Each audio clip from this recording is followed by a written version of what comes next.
नमस्कार और सखी न्यूज नेटवर्क के खास कार्यक्रम विश्व खबरों में आप सभी का स्वागत है। बड़ी आईटी कंपनियां हमेशा खबरों में रहती हैं।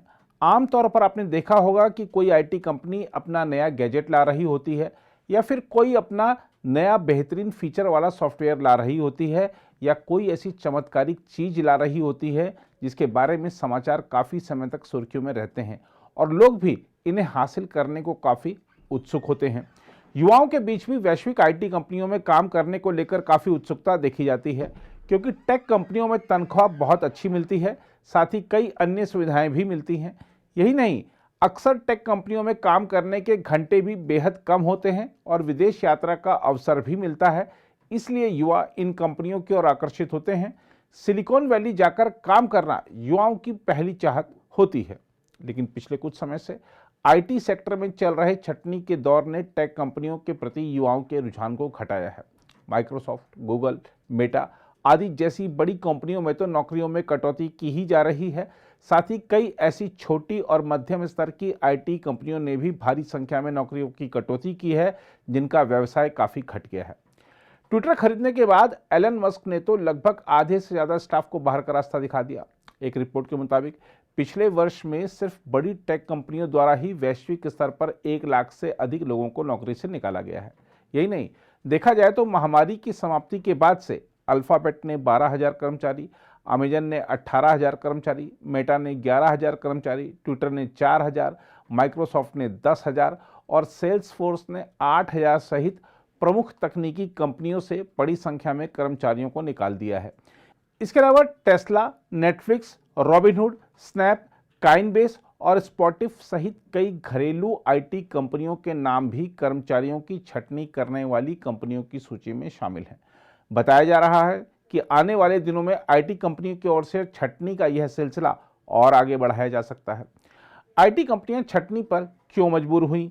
उसका एक प्रमुख कारण कोरोना महामारी के दौरान अधिकांश देशों में लॉकडाउन के दौरान बड़ी संख्या में की गई भर्ती को बताया जा रहा है।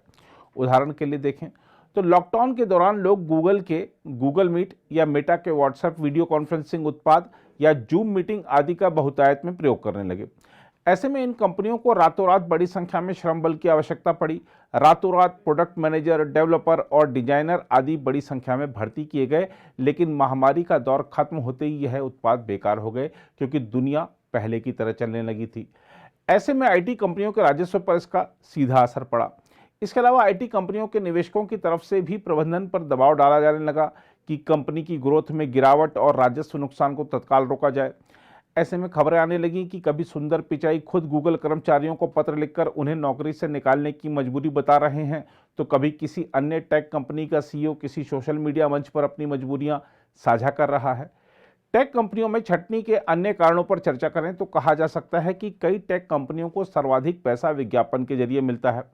इसलिए जब तक महामारी के आने से पहले धन आने का यह आसान रास्ता उनके लिए खुला था, तब तक कर्मचारियों पर खुले हाथ से खर्च किया जाता था। पिछले साल विज्ञापन राजस्व में कमी आई, जिसका कारण महामारी से उत्पन्न वैश्विक मंदी की आशंकाएं थीं। इसलिए छटनी करना जरूरी हो गया था।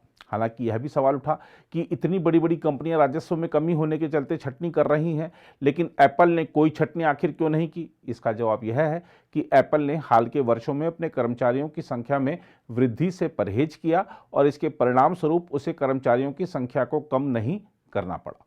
छटनी के इस दौर में जिन लोगों ने नौकरियां खोई हैं, उनके बारे में बताया जा रहा है कि अधिकांश मामलों में नौकरी खोने वाले लोग उच्च शिक्षित और अत्यधिक योग्य लोग शामिल हैं। आर्टिफिशियल इंटेलिजेंस की सेवाओं का उपयोग करते हुए कई टेक कंपनियों ने तकनीकी कर्मचारियों की छुट्टी कर दी है, लेकिन नीचे के स्टाफ को बरकरार रखा है। हालांकि जिन लोगों की नौकरी गई है, उनके पास रोजगार और स्वरोजगार के अवसर विभिन्न देशों में उपलब्ध हैं, क्योंकि उनके बायोडाटा में बड़ी कंपनियों में काम करने के अनुभव का उल्लेख है। छटनी से उद्योगों को क्या नुकसान होगा?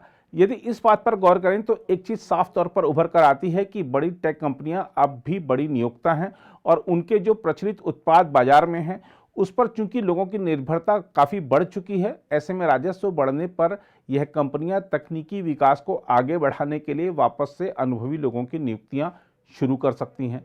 जरूरत इस बात की है कि अनुभवी व्यक्ति तकनीक के बदलते स्वरूप से खुद को अपडेट रखें। अमेरिका में जिन भारतीयों की नौकरियां गई हैं, उन्हें तो स्वदेशी फर्मों ने यहां आकर काम करने का प्रस्ताव दे भी दिया है। बहरहाल उम्मीद की जानी चाहिए कि मंदी के यह वैश्विक बादल जल्द छटेंगे और दुनिया में पहले की तरह नौकरियों की बहार होगी। अगर आप भी लेना चाहते हैं देश दुनिया की तमाम जानकारी तो आज ही सब्सक्राइब करें हमारे चैनल को। साथ ही नीचे दिए बेल आइकन को जरूर दबाएं ताकि हर अपडेट आप तक पहुंच सके।